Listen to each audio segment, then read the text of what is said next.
Hello everyone, welcome to Toyeen Talks. How you doing? Thank you for watching. Till I'll see you in my next video. Stay safe, stay blessed. I love you. Bye. Irrespective of whether the man is educated or not, or exposed, they will go or for not, a lower person than their standard. They believe, yes, they want somebody that can supply them with what they want. When I mean supply, narcissists like supply. Yeah. They like women that will worship them. Yes, they want women that will be trembling at their feet. So my own advice for women is to respect themselves. If you respect yourself as a woman, you'll be able to stand tall and no man will be able to rubbish you. So I think that's my own contribution. Thank you so much. That was a wonderful contribution. Thank you so much. Thank you, you spoke very well. God bless you. So probably that's another topic we might have to treat some other time. Now, I was talking about another lady that fell into the trap of this kind of a thing. She met this guy online back home and they started talking. They've been talking for long, and the day she got to Nigeria to surprise the guy, what she saw was not what she was expecting. And lo and behold, that was the end. For a man would have still gone ahead and married the lady. But for we women, we can't go that low. So we should still give kudos to men. Men will still go for you, no matter how low you are. But most women will never do that. Will never. So now we have it in both men and women. And what I always say is that it is women that taught them that nonsense. To be expecting women to give them money. They say what is good for the geese is good for the gander. So are you going to fault them? You taught them. Some of you, a man will say hello. The next thing, that hello must be translated to money instantly. A man will say hello. Already you are having a dick with that hello and you need money for Panadol. A man will say hello. That is when you will remember. Maybe you are with another man, It's that time you will remember that your phone is not working. That is why you didn't pick the call. You want him to buy another phone or give you money for phone. You taught this man this nonsense. And that is why most of them don't respect you. The way you carry yourself, a lot of people have said this thing on this show calling in. The way you present yourself, the way you carry yourself will determine how far, how much you will be disrespected and how long. If you carry yourself in a respectable manner, there is a limit to how you will be disrespected. It's not going to go on forever. Because at a point, you will put your feet down and say, no, I can't take this. I can't take it. So for those that are crying that a girl child does not need to be independent, if you are among the new generation and your papa and mama train you that a girl child is supposed to be under you as a slave, wake up from your dreams. Wake up from your slumber. Wake up from that hallucination. A children of these days, except you go and marry from where as a graduate, tí yẹ tó dáadáa tọ́jú ẹ̀ dáadáa, ya gba village yẹ lọ àti village bàbá ẹ̀ as a young person kò lọ fẹ́ yàwó ń bẹ̀. The world is revolving. Things are not the same anymore. The only people tí mo mọ̀ kó máa resist the change láyé yìí is our people. I resist the change kú. We don't like changes at all. We want to remain stagnant. That is where you'll be hearing. In the 90 kìíní kan, ní ayé àwọn bàbá wa, ní ayé àwọn ìyá wa, you will start regressing into 1800. Meanwhile, you are born in the 1960, you are born in the 1970. You are talking of people that were born in the 1940. No, 1940. You are talking of people that were born in the 1900. Ayé àwọn bàbá wa. Ní ayé àwọn bàbá yín yẹn, in the old generation, ṣé bí nǹkan ṣe rí ló ṣe rí ń sìn? Mo béèrè ní o. In those days, girl child they are not allowed to have a voice. They don't go to school. They don't do anything. They only go to farm. Education came. If you like, abuse education. Me ò pick calls more. If you like, abuse education. Education is what has made some of us to be able to stand on our feet. as a woman being nígbà tọkọ kú. In the olden days, if husband kpai, na so dem go carry the woman by fire by force, either she's happy or not, give am to another man wey don get almost 5 or 6 wives. Dem go say yeah, make she go join them.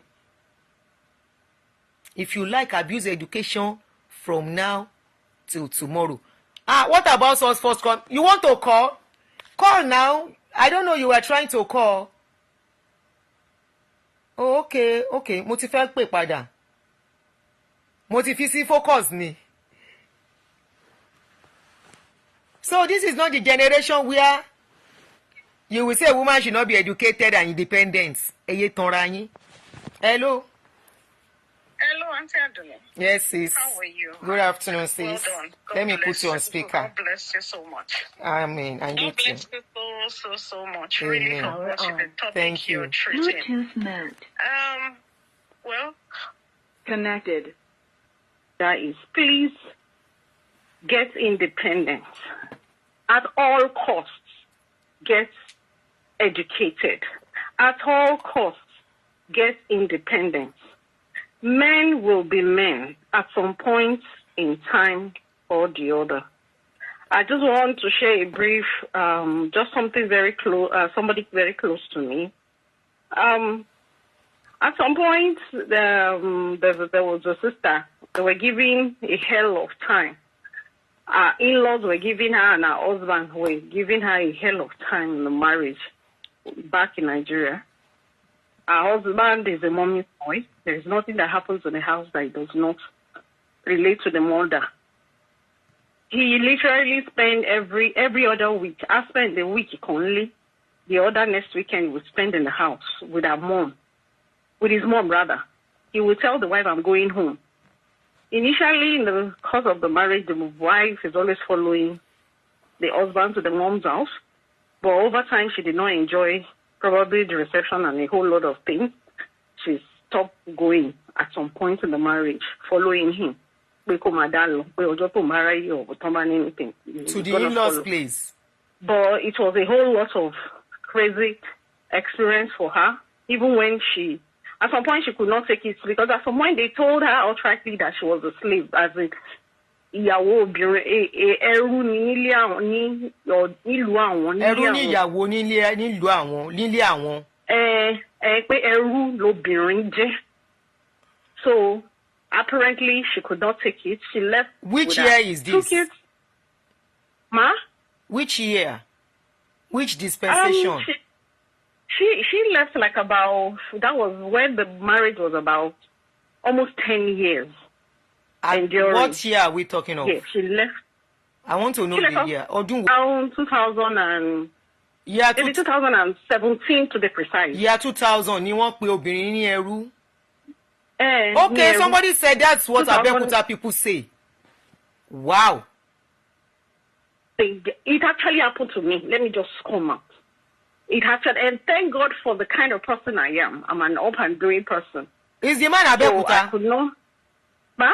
Is the man Abeokuta? They still say it in Abeokuta. No, they're from Ondo State.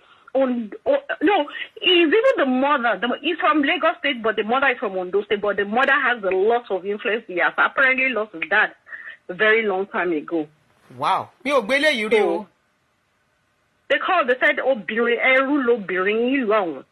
and again, unfortunately, the mother comes from a royal family, so that they see their wives married to them as slaves.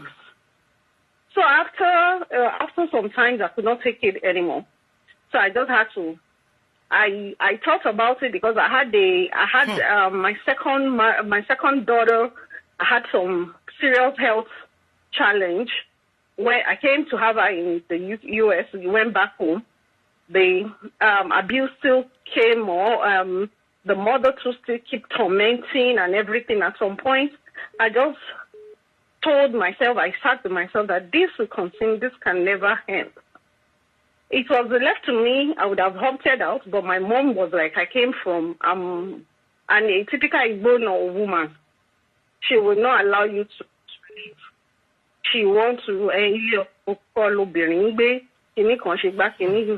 so after close to 10 years, I told myself I'm ugly too. if you die today, this guy was gonna move on. But thank God, because I had my work, I had my business, I was very independent. I took my daughter. I was the one that paid for literally all my daughter's hospital bills and my bills when I came to somebody said it's all about family. I came back. It's not all about I took myself. I told myself, wait, move on. Follow me. If not, I was independent and I had my money, they would have shown lots of nonsense at the end of the day.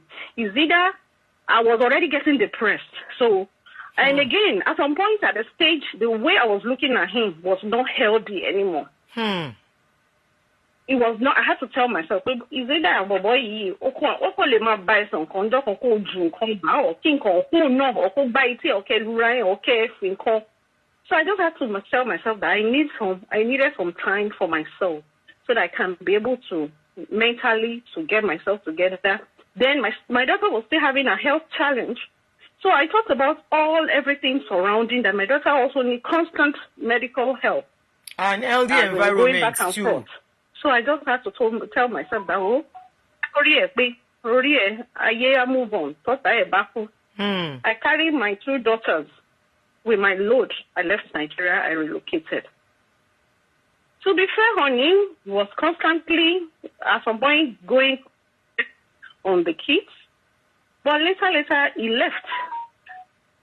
Fortunately for him. And now he ran away from Nigeria now at home. He came to apologize that he's very sorry for what he took me through and his family. But he ran away from home. He did not tell his mom. Unfortunately, the day the mom, like some few months ago, the mom recently just discovered that he has permanently relocated. He's not going to come back. I heard the mom, God will heal her. Presently got sick and she fell down. She developed stroke. So it's not my joy that she got sick or whatever. But the truth of the matter is that if I was not independent enough, even maybe once matter to bury or amigo. In the process gone. My daughter, unfortunately, it was also telling on my first daughter then at that point too. She was seeing all that was happening. A whole lot were going on. But really, just because I was independent made me to have that mind of opting out and telling myself some honest truth that, hey, girl, you need to leave this unhealthy environment. You don't need this shit. You are making your money. You are independent of your. And again, I also noticed because I'm conversation some men cannot stand it, unfortunately. Some men also, and I guess that was even the genesis of my problem too. But the truth of the matter is, there are some men, you can't change such men. It's only you that you can get yourself out of any unhealthy if you empower yourself, if you equip yourself. And if you don't have all this, you can't do nothing. Yeah. At the end of the day, that's the bottom line of the story. High blood pressure, depression, at the end of the day, arrow or 10 years, but end up 6 feet. Yeah, I'm of the strong kiddo that Obiri must strongly be independent, must strongly. Either your husband likes it or not, or your partner does not like it or not, equip yourself. Equip yourself. You can't change it. My father had a second boy, despite my supposed mother, which he later regretted, but hey, you can't change them. It's their nature. So the only way that you can, even for instance, in Davido's, me and my friends, when we were just some few days ago, I was telling my friend that, if this lady, his wife, Davido's wife, remains sane, Davido will be Davido. she should beg her husband to settle, is either settle her with a good business, buy a franchise that will engage her mind. As we lay our bed, we lie on it. Going into depression. She will end up being depressed because the days are kilorupe for her. So every woman should be independent of any man. Anything can happen. A supportive man can help, change. can have a challenge. Anything Thank could you. go wrong. That is another But angle. when you are independent, you will be able to support your children and yourself and remain sane. Anything can happen. You're only supportive of our husband, not supportive of husband, go on. So, thank you so much. You can't That's afford a very valid point again. to be an idol or to be a push, a burden a push or a around. pushover. Thank you. Thank you so much. Thank you so much for sharing. So this something that she mentioned. She said some people said it's we should not make a tribal thing. It's a family thing, not because of some people in certain parts of Nigeria. That some family, that is how they see their wives.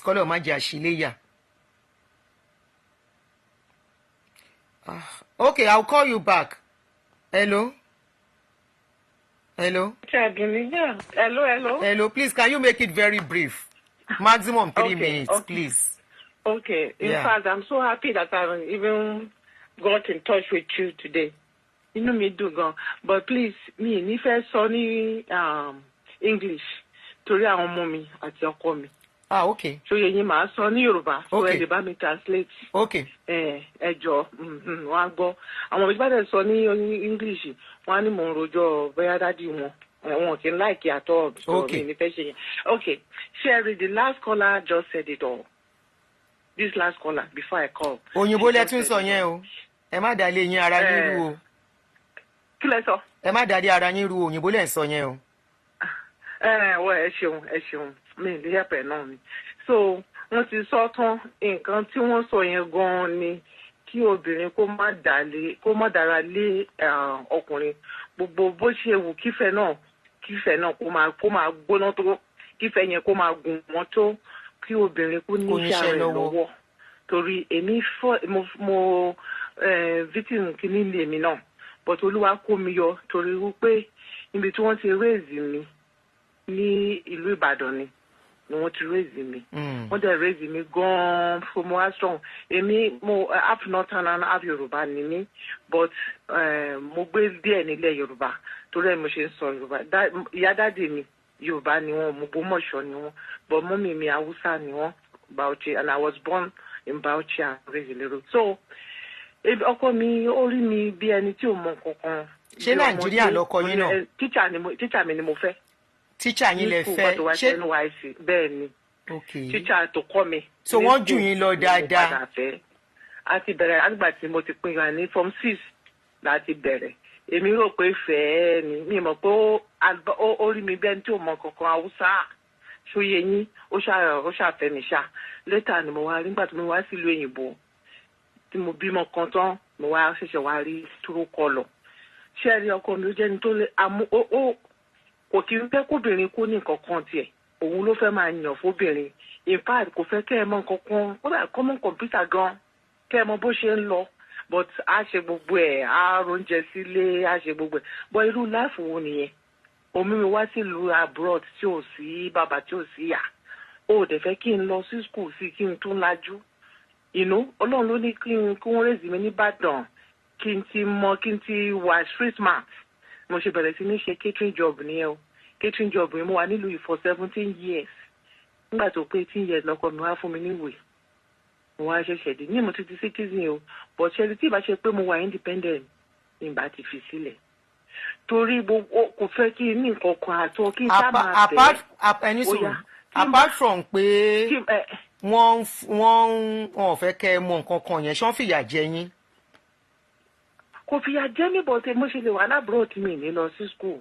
Mo ṣe lè wà lábúrò tó ti lè ní mọ nǹkan tó ń lọ. Ó ní kí n má ṣiṣẹ́ kí n má ṣe kí n sájókòó sílé kí n máa pọmọjọ. Ẹ̀rù ń bà wọ́n ní kẹ́ má sá má wọn lọ́wọ́. tó bá dẹ̀ ti fẹ́ àwọn ọkùnrin kan máa ń ṣe because wọn fẹ́ kẹ́ sá mọ́ àwọn lọ́wọ́. kí n máa tọ́jú ọmọ ní ìlú tí ò sí bàbá tí ò sí ìyá ó ti ẹ̀rọ pé bóyá tó èmi ipò ní pọkọ mi ò àrùn oníṣòwò but let's say something happen kọ́ ò ti ẹ̀rọ yẹn so àwọn ọkùnrin wọn ní wọn orí wọn kì í ro bí ọpọlọ wọn dàbí ọpọlọ àwọn obìnrin tá a máa ń ro fáàfáàfáà àwọn immediately kí ni wọn máa ń rò nígbà kóbi yẹn Ọlọ́run ló yọ ọkọ mi ti kú tán Ọlọ́run ló ní kí n bẹ̀rẹ̀ láti mo lọ ṣe HHA ni mo fi revive ọkọ mi ò bá ti kú mi bá ti di young widow pẹ̀lú ọmọ 3. So Hausa lọkọ yín kí lẹ sọ ma Hausa lọkọ yín Igbo lọkọ mi Igbo lọkọ okay kì í ṣe Hausa Igbo ni bọ́dá ṣe wọn ò kí bẹ́ẹ̀ kí ìyàwó wọn ṣe kọ́ eléyìí wọn ṣe Igbo kì í most Igbo fẹ́ kí ìyàwó àwọn ṣiṣẹ́ kódà táwọn èèyàn tẹ́nìkan bá rí mi tó bá ní mo fáìn gan wàhálà ni a ní àwọn ọ̀rẹ́ ò gbọdọ̀ sọ nípa rí báyìí a ní ẹ change the topic. wọ́n protect nǹkan wọn ni kò sẹ́ṣẹ̀ inú yẹn ó ti pọ̀ jù yá mi tó dábàá dẹ̀ lọ sọ̀rọ̀ kò sẹ́ṣẹ̀ inú yẹn ká tó mú nǹkan 2 mẹ́ta wàhálà àti náwó bọ́ nígbà tí mo ti jára mi tí mo ti bẹ̀rẹ̀ sí ní ṣiṣẹ́ catering job ni mò ń ṣe inú mi dẹ́dùn ayọ̀ mi kún Aunty Adunni mo dúpẹ́ lọ́wọ́ Ọlọ́run mo ti di nọ́ọ̀sì báyìí o. Olúwa ṣeun. mo gbàwé 2019 ni mo gbàwé mi mo bẹ̀rẹ̀ láti ṣe HHA nígbà mo dé àti HHA làwọn classmates mi ní sarah lọ ṣe CNA wọ́n fún wọn lówó gan $35 an hour mo bá lọ ṣe CNA àti CNA mo ti di nurse báyìí o ọkọ mi kọ́ mi lọ sí nọ́ọ̀sì yẹn ni mo rọra mi o. bọ̀ wọ́n sọ pé kẹ́ má lọ. kò fẹ́ kí n lọ. but ẹ ṣáà ṣe wọn ò dẹ̀ bá yín jà sí. tí ó bá wá já tí ó bá mi jà tó bá ṣe bí ó lọ sanwó ni tí ó bá mi jà at least á ní pé gbogbo kò fi sọ fọ́ọ̀tẹ̀ pẹ̀lú owó school òun kọ́ ló sanwó. I will still give him kudos ìyá mi ẹni sùúrù I will still praise your man ṣe rí irú steps ẹ taking ó ti break ilé ẹlòmíì yes wọn ò ti torí ẹ̀ jẹ́ kí lè break wọn ò dẹ̀ ní nílé lára débi pé ẹ máa sọ pé ẹ ṣe mú that is why you are still together so I will still give it to him he is a good man. Olóòn ni mo ṣe mo lọ sanwó school gbogbo ẹ mo ṣe gbogbo ẹ mo dẹ̀ ń ṣiṣẹ́ kò ní fẹ́ ń ṣiṣẹ́ kò tó irú ìfẹ́ wo nìyẹn. bọ̀ wọn stop yín kẹ́ má ṣiṣẹ́ mọ́ ń sin àbí. ẹ gbára jerry ìyá mi I agree don't say he doesn't have a choice so he's just a man that wọ́n ti wà determined that his marriage is not going to break some other men obìnrin pọ̀ títí o. ọjọ́ ẹ fún níyì ẹ fún wọn lápọn lè there are some men tí orí wa ara wọn ò balẹ̀ tó yẹn. ẹ ní ẹ wo kékeré ní nǹkan tó ń ṣẹ̀yìn jèrè ní nǹkan tẹ́lómi ń go through he's still a good man o. bóyá ṣe mọ̀ kékeré náà ti he yín ṣe báwọn náà jábàálẹ̀ yín. nǹkan ló já balẹ̀ mi. àwọn kan náà já balẹ̀ yín. mo ti yálà Hausa ṣe lè já balẹ̀ mi mo ti ní boyfriend before yẹn. ok ṣe pé mo ṣaṣẹ́wó bẹ́ẹ̀ náà. kò sí àsọ pé ẹ ṣaṣẹ́wó ìyá mi. ok mi rò pé bóyá form 6 yẹn lẹ́yìn ti bẹ̀rẹ̀ sí ń fẹ́ yín ni. form 6 náà ni but before then form 6 ní north. ok ti já balẹ̀ before then. Yes, I had my sweetheart already ngba náà kí tó pàdé ẹ̀. Àní anyways ni wọ́n wá ṣe ń school àmú fi pàdé wọn. Lẹ fi pàdé wọn. Bọ́dí bẹ́ẹ̀ tí mo lè ṣe náà ṣe mọ̀ kí ṣe pé yàn ń ṣe lójoojúmọ́. Báyọ̀ ṣe pé yàn ń ṣaṣẹ́ wọn. Ayé ìgbà yẹn ẹ lè ṣe lẹ́ẹ̀kan lọ́dún ṣe mọ̀ pé ńgbà ta kéré a máa ń yọ jẹ ńgbà yẹn ni. Ìyá mi ó yé mi jèrè. Ara máa ń ṣe maybe once in 1 year bẹ́ẹ̀ yẹn ṣe mọ̀. But mo yìí fẹ́ kẹ́ yin ọkọ yín. Ṣé ó yé yín ẹ bá mi yan mo ní ẹ bá mi yan ọkọ yín kẹ́ máa tọ́jú wọn dáadáa irú nǹkan tí because ọkùnrin míì ìbúngbò bá múlé gbóná fún yín fúnra yín lẹ máa sátẹ̀ ní rántí mẹ́rù. kò tí ẹ lè gbóná mọ́ torí mi ó ti mú sísá àǹtí Adunni ẹ má sọ bẹ́ẹ̀ o obìnrin tó bá yọ̀lẹ ni ọkùnrin lè fi lẹ́ gbóná. ẹ má sọ bẹ́ẹ̀ ìyá mi ẹ má sọ bẹ́ẹ̀ don't say that tọkùnrin bá fẹ́ ṣìwàwù wọn ò ń gẹ̀ẹ́tì ara wọn. Kó fi mílẹ̀ kí n dẹ̀ wà láyé kò sí problem kò sí ó lè lọ fẹ́ ní. ẹ lọ sí nowhere ẹ fẹ́ dọ́gbọ́n sá lọ níbo lẹ ń lọ a ò dì lọkọ yín. ìlọdì sá lọ ní ilé mo ṣe lè sá lọ. a ò dì ní wọn. a ò dì ní wọn. ìní kó máa 60 something. You go nowhere éèjì tán wà yìí àwọn ọ̀rẹ́ yín lẹ́ni last wọn ìyá ló máa lo gbàgbà gbólé lé you go nowhere. Ẹ máa lọ bá mi tọ́jú dádì mi o. Èmi ò tiẹ̀ tọ́ láti change èmi ò change wọn. Ẹ lọ máa bá ń tọ́jú wọn for him to have tí wọn ò bá fẹ́ kẹ́ kàwé yẹn wà láyẹ̀ ní eré ọkàn balẹ̀ kà trust me. Ọlọ́run máa kà sísá Adunni máa kà. Ok ọkàn yín balẹ̀ lẹ kàwé ọkàn yín balẹ̀ ni mà ọkàn yín balẹ̀ lẹ ṣe kàwé I'm telling you. So what you have please appreciate that man. Ẹ ti kàwé nínú pé wọn ò gbà náà ìgbà tí ẹ ti lọ kàwé náà wọ́n yìí ń tọ́jú yín right wọ́n yìí ń ṣe wọ̀nba tó yẹ kán ṣe inú ilé single handedly. Èmi ò tiẹ̀ wo owó wọn bẹ́ẹ̀ wọ́n ṣe bóyá wọn ò ṣe ṣé mi ní ṣe bẹ́ẹ̀ mi náà ń gbowó catering ni mi event catering ni mi ìmọ̀ sọ fún yín. Ó yé mi before you go for your nursing. Honestly èmi yìí tẹnu pé wọ́n fi yín lọ́kàn balẹ̀ lẹ ṣe kàwé yẹn. Bó ṣe wà yẹn kò lè trade mi fún ẹni ọ̀dà woman bó ṣe wà yẹn. Ààyè tó wà wọn tí ẹ gbọ́dọ̀ trade bó náà tún lọ ẹ mọ̀ pé máa ń dé èjì tọkùnrin máa dé. Àwọn ọ̀lọ́ ìrọ̀lẹ́ pa wọn ò lọ bì kankan ṣé ń gbọ́ ṣe wọn ò lọ sẹ́ni wẹ̀ èjì wo ni kán máa lọ ń bo ni kán máa lọ ẹ̀yin lẹ́ni last card wọn jèrè ṣé bí kí ni wọ́n yìí ń le something wọ́n ṣàyè ń le mo ní ṣèbí something brother mi ń le àbí dáàdì mi something wọ́n yìí ń le dáadáa. Ó sì lè ẹtẹ bá tó bá ń gbóyàn mọ́lẹ̀ gan mo máa ń pariwo ní kí ló dé tó kì í ṣe 16 years old. Yéèpà tó ní ìdáláàmú náà ní ọkàn ẹ̀ balẹ̀ ní tọ́kàn ẹ̀ bá balẹ̀ kò ní lè Aunty Adunni. Sísítà mi. Ó jòjì àsìkò oríṣiríṣi mi. Mo agree pẹ̀ gbé wọn. Mo láìkì ibi tẹ gbé wọn dé yẹn something yẹn yìí ń ṣiṣẹ́ dáadáa ẹ máa lọ enjoy yẹ ẹ máa lọ enjoy kiri yẹn kẹyẹ kí n gbádùn jèrè kẹ máa fọwọ́ ẹ fi wọ́n lọ́kàn dalẹ̀ dáadáa kẹ máa fọwọ́ pa wọ́n lórí. Ìjọba fẹ́ kí inú wa dùn bẹ́ẹ̀ ṣe wà yẹn like you are a hard working woman ṣe é mọ̀ pé inú yín dùn ẹ̀rọ àwọn ọmọ yín àyàn yín kún bẹ́ẹ̀ ni káwọn obìnrin ká ṣe wà tá a bá ti lè ṣọ̀lẹ ọkùnrin kò lè fi wá ṣe ṣàkárá bọ̀ téèyàn bá ti yọ̀lẹ inú ò ní dùn. Aróbìnrin tó níṣẹ́ lọ́wọ́ tọkùnrin mẹ́sàn pẹ̀lú ọkùnrin tó bá jó ní ṣìnà you are lucky I'm telling you are lucky. Ẹ lọ di nǹkan yín mú. Family wọn kì í ṣe oníṣìnà náà. Go and ask about a lot of marriages tó ń break up. Ṣìnà ni ṣìnà ni you have a treasure. You have a treasure. Ẹ ṣé gan. You have a treasure please. Tí yẹn bá kúrò problem majority obìnrin marriages ò ní break. Go and ask a lot of women tó ń work out. Kọkùnrin ṣèṣekúṣe kó tún padà kó tún ṣe báyìí lé wọn lórí òun ló ń jẹ́ kán máa work out nínú marriage. Ẹni tó bá wá takú sírù bẹ̀ á jẹ́ wípé kò lówó tó fi lè lọ tó fi lè dá dúró. Yeah. So you have she know God bless you Olúṣọlá she know àti correct beating. Èmi náà mo ní torí àwọn èèyàn I'm a very free. Please protect your home. Ibi tẹ sọ́dẹ̀ yẹn ẹ má bọ́ rẹ̀ sọ ẹjọ́ kọ́ máa test ọkọ yín ire sísítà mi ẹ máa lọ ẹ máa lọ ká tó sọ nǹkan tí. Ọkọ mi ó kàn mọ̀wé ó kàn wà book smart ni but kò ṣóṣèbù kó ṣáà wà nílé ṣáà kó máa wọ sport kó máa wọ game tílẹ̀ bá wá sùn kò ní jẹ́ gbádùn pàápàá kí ló dé. Èwo ni pàpàpà wọ́n kan lẹ̀kùn ṣọ́n kan lẹ̀kùn ni. Kí lẹ sọ. Pàpàpà yẹn ṣe ilẹ̀kùn wọ́n kan lẹ̀kùn. Iṣẹ́ alẹ́ ni mò ń ṣe kí lẹ sọ. Mo ní pàpàpà tẹ náà ń ṣe tó bá dalẹ̀ ṣọ́n kan lẹ̀kùn yàrá kan ni àbí kí náà ń ṣe àbọ̀ kan igi ṣé kápẹ́ńtà ni wọ́n ni. Love making náà ni. Tó bá ń love bá ẹ rò pé 16 years old ní kí ló dé èmi dẹ̀ ní èmi náà mo ti lé 50 mi kì í ṣọmọdé. Ṣé ẹ mọ̀ mo ti lọ ṣiṣẹ́ ó ti rẹ̀ mí mo lọ ṣiṣẹ́ ní hospital. Mo tún wá lé mo wá bóyá mo ní wedding tí mo ń ṣe àbí kíní kan. Ṣé ẹ mọ̀ ara mi ìdẹ̀ kì í ṣọmọdé mọ́ èmi náà ti wà over 50. Ṣé sanra ni. Ìwọ kẹ̀lé torí pé wọn mi ì sanra but òun. Kí exercise kára yín move dáadáa ni. Pẹlẹbẹ báyìí ni but ẹ bá rí kíní ẹ báyìí àfi bíi 16 years old. Mo ní kí ló dé bàbá 60 something. Torí pé ó wà nílé kò kí ń ṣiṣẹ́. Sẹ́yìn ò lè gbẹ́sẹ̀ sókè dáadáa mọ́ ni. Kò kí ń ṣiṣẹ́ kankan tó máa.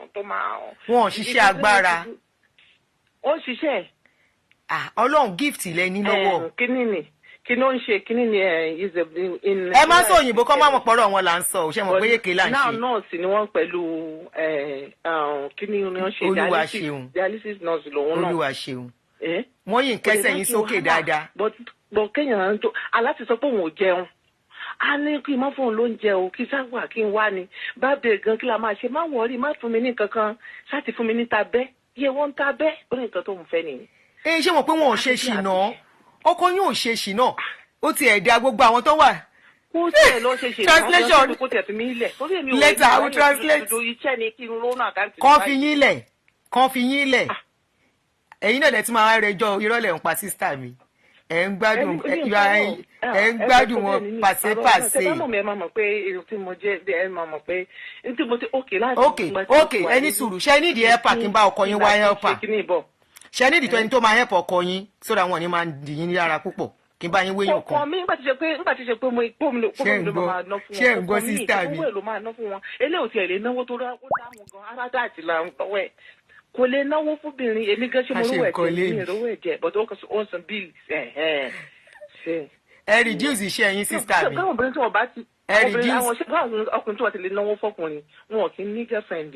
ẹ reduce iṣẹ́ tẹ̀ ń ṣe tó bá yẹ pé iṣẹ́ yẹn ló stressful fẹ́yìn tí ò ní jẹ́ kọ́kọ́ yín gbádùn yín reduce your work ṣe àwọn ọmọ yín ṣáà ti dàgbà díẹ̀ ẹ reduce tẹ̀ ń ṣe. tí bá reduce níbo ni màá ti rí owó ńkọ́ sí mi. ẹ fẹ́ gbowó lọ sọ́run ni yáàjì wà ní Nàìjíríà. owó tẹ máa ṣe tẹ́ pé táàsì ló máa gbàdájì ẹ̀ ṣe fẹ́ gbowó lọ sọ́run ni. ẹjọ́ ẹ lọ kẹ àsìkò nǹkan táwọn ẹlòmíín wá lẹ́yìn kọ̀ǹpléǹsì nǹkan tó ń ṣe máa sọ pé kí lóbìnrin fẹ́ gangan nìyẹn. olúwa fáwọn náà olúwa fáwọn dídó yẹn kò sí lọ́rọ̀ mi mọ́ mo ti darúgbó over 50. dídó ò sí lọ́rọ̀ yín mọ́ tó kọ́ ọkọ yín yèlé. dídó yìí. tóbìnrin ṣàlọ́ ṣiṣẹ́ ní tèmi nìyẹn tóbìnrin tó bá ṣiṣẹ́ inú ẹ̀ á dùn wá we know you be happy you be fulfilled. ẹ mọ mẹ̀mẹ̀ bí àǹtí yẹn ṣe sọ. ẹ mọ mẹ̀mẹ̀ sísà mi Ọlọ́run ò ní jẹ́ kẹ́ rí other side nǹkan tá à ń sọ yìí ẹ jẹ́ máa lọ gbádùn ilé yín kẹ́ jẹ́ ká gbọ́ràn ẹ lọ enjoy ilé yín jèrè kẹ́ lọ tọ́jú ọkọ yín ẹ ń yọ̀ sọ́lọ́run lọ́rùn ni. mo ti máa ń pè ẹ̀yìn gbàgbọ́ mi. ẹ má bínú ṣé wọn pé àwọn èèyàn máa ń pè gan ẹ máa lọ gbádùn ọkọ yín. mo ń bọ̀ wá sí Maryland ní August. ok ẹ pè mí tẹ́ bá dé ẹ pè mí. ẹ máa rí mi bá láfàdẹrẹ. lágbára Ọlọ́run. mo wà lórí kíní ní bọ orúkọ mi kí orúkọ. ẹ má wọrí orí kíní rẹ bàtà bá ṣe tán ẹ pè mí. tá a bá ṣe tán kẹsì orúkọ yín tá a bá sọ̀rọ̀ tán. àwọn pásítọ̀ yẹn wọn kì í fẹ́ gbọ́ gbogbo àwọn mẹ́jọ ni wọ́n. all of them are pastor evangelist ọkọ mi nìkan ni ò kí n ṣe evangelist àbí pastor ni wọn. so tí n bá ti ń ṣe ẹ̀yìn yẹn wọn kì í láìkì ẹ̀. so mo ti mọ àwọn ní àṣẹ́rà pé mo ṣe bẹ́ẹ̀ ni pé I'm not from a Christian home so mo wá lọ change the profile ni mo fi máa ń wò yín but tẹ́ n bá rí yín láì tí n bá rí yín ẹ máa mọ orúkọ mi màá dẹ̀ sọ orúkọ tí mo ń lò fi yín. kò sí wàhálà máa pè yín máa lè store number yín. All right, thanks for sharing sis, love you too. You are doing a good job. Thank you my sister. ẹ lọ bá ṣe bẹ́ẹ̀ ni Sunday ẹ lọ bá dájì mi. alimajiri lórí títì ni mo máa ń san máa lọ New York máa lọ fún olówó àwọn less privilege máa sanwó sí Nàìjíríà nǹkan tí mò ń ṣe nìyẹn. ẹ lọ bá dájì mi ẹ lọ bá dájì mi èyí ni Sunday ẹ lọ fún wọn ní Sunday snack. Daddy was sports. ẹ lọ jókòó tí wọn tó bá ti ń wo sports bẹ́ẹ̀ yẹn ẹ ní sùúrù ẹ ní sùúrù ibi tó bí ọkọ ẹkọ ní lọ́ọ̀kì ni ẹ jẹ́ sọ fún yín tẹ́ bá nírú ọkọ bẹ́ẹ̀ yẹn that he does some things that you don't really like bóyá bíi football bíi game kankan you don't have to watch just sit by his side ẹ jókòó tí wọn síbẹ̀.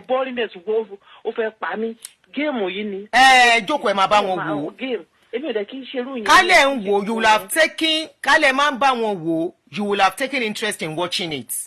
ẹ jókòó tí wọn kẹ́ máa wò ẹ mọ̀ nǹkan tó ń ṣe bọ̀tẹ́ máa wò. ká máa wò ká dẹ̀ kówó má sínú àkáǹtì. ìyá mi owó wo ẹ máa lọ jèrè owó yín wò ní òsì lákàùntì ṣé kàn ṣiṣẹ́ pa ara wọn ni. ẹ̀hún náà lẹ́sọ̀ ẹ lọ wo àwọn ọkùnrin tó máa ń ṣiṣẹ́ gan labroad wọn lè dóyàwó wọn ẹlòmíì ló ń bá wọn dó wọn náà. yes majority àwọn ọkùnrin tó ń fa iṣẹ́ ó lè jẹ́ neighbor tó wà ní next apartment ló máa kú ìyàwó wọn mọ́lẹ̀ bẹ́ẹ̀ ni àwọn bó ṣe ń róòlù tó ń ṣe fúnra wọn ẹ jẹ́ lọ enjoy ìbàbọ̀ oníbàbà ire o ara ẹ̀ máa bọ́ sísítà mi yìí ẹ lọ tọ́jú ọkọ yín o you are so blessed you are complaining okay ó yẹ ká ti ṣe tán o ẹ jẹ́ fún mọ́mì wa yìí láyè kan sọ̀rọ̀. Oga. Sister, ma, àǹtí ẹ káàsán ma. Àǹtí yẹn ti gbé mi lọ, tèmi mò ń sọ̀rọ̀ ní àná. Ẹ̀yin lẹ ń sọ̀rọ̀ sí ma. Ókè, Oga. Bẹ́ẹ̀ ni ma. Àǹtí yẹn sọ̀rọ̀ gan ni.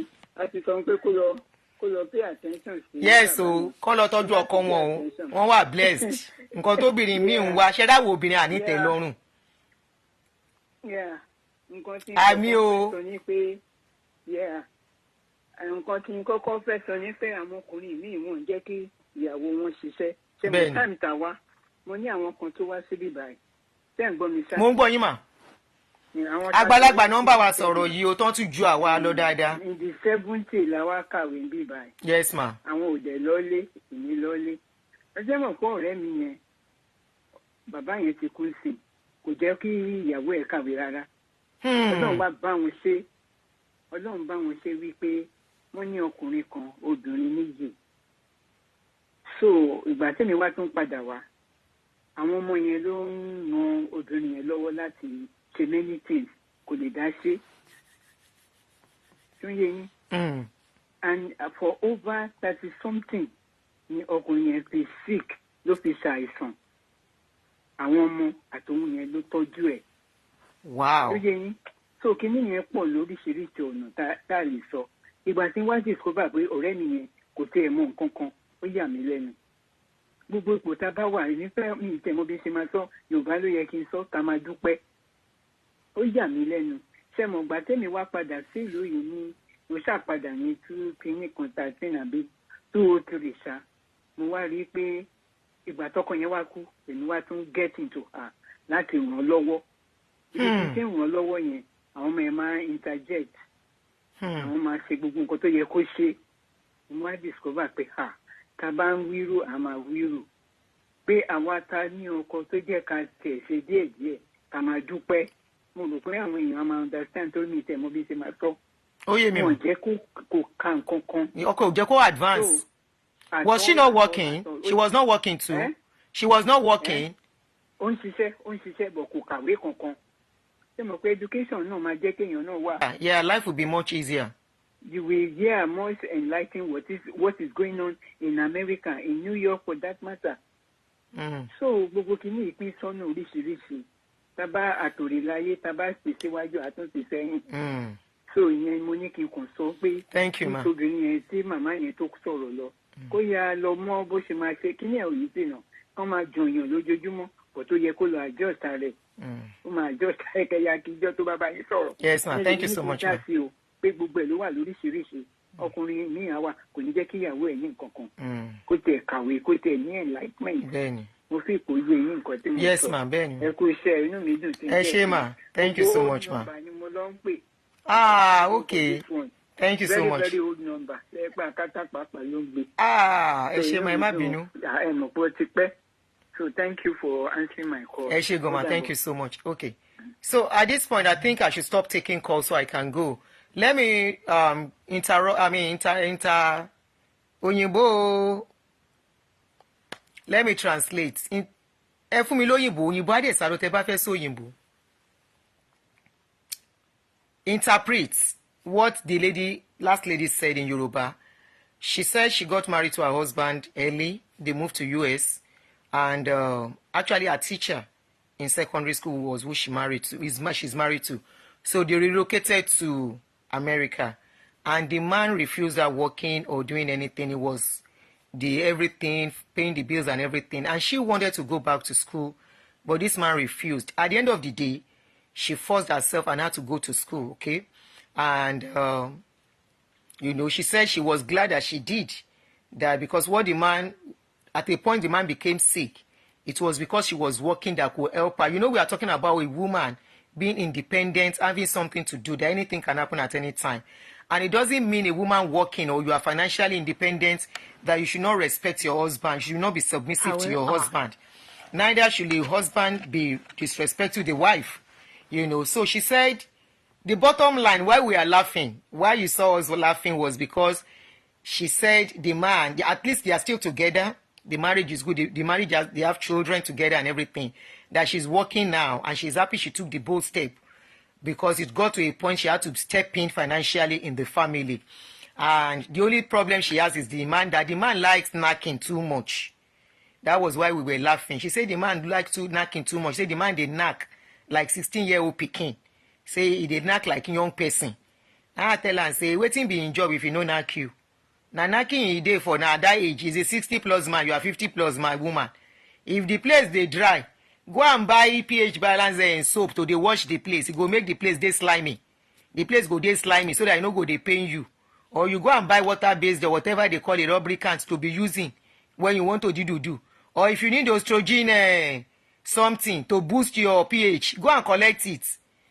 So that that place go dey more lubricated, e go dey slide in and out, e no go dey pain you at that age. She's 50+. I don't know if she has gotten to menopause, but she's complaining that the man is so boring. All he does is watch TV. He's not a social life. He's not a this. It was like that when you married her, and you've been managing yourself like that for so long. Yes, pH balance soap. I'll treat that next week. I can't go into that. If you have to do that, we have to talk about menopause. We have to talk about dryness of the woman's VJ. We have to talk about age. We have to talk about a lot of things, the hormones and everything. So let us do that next weekend, Friday or Saturday. We will do that and talk extensively on that. There is pH balance soap. Instead of using regular soap to wash, I've spoke about this sometimes ago. I spoke about it that if you are using regular soap to be washing your VJ, it will dry out with time, and a time will come, knacking will not be that interesting and good for your man, for yourself, because the man will be getting bruises. Even yourself will get bruises because the man will go enter well. Because the older you get, the tighter your something will be becoming. So it's a wide topic. So let's do that next time, okay? I can't do that now. So the woman they complain about, say the man they do too much and all that. I say, the man has to do. It's not that old. The man is just 60 years. And somebody said she's just tired of the old man. She wants some young dude. No, the man is still good. She can revive the marriage if the man is behaving like old man. There is a way she can talk to the man to, bring him out of his old man attitude. It all depends on how you handle the situation, and she can plan things on her own too. But she's more interested in making money at this age than enjoying her time with her man. So she has to be interested in enjoying her time with her man now than making too much money. You will make money, but give time out for both of you to have fun together and revive your love, because it gets to a stage, let's be honest with ourselves, in relationship, the older it gets, if you are not making conscious effort to revive things, you get to a stage whereby the marriage becomes very boring because over familiarity with setting, a lot of other things with setting, and you don't really gel for each other as you should. So that is that. So all in all, please, I'm rounding up now. On this page, we are not preaching divorce. We are not encouraging divorce. We are encouraging enjoying your marriage, your relationship, having fulfillment, and letting you know that what you don't want people to do to you, you don't do to them in your relationship, friendship, marriage, boyfriend, girlfriend, whatever it is. If you want to enjoy a relationship, think of what you are doing to your partner. If your partner is doing it to you, how will you feel? That is just the easiest way to look at what we are talking.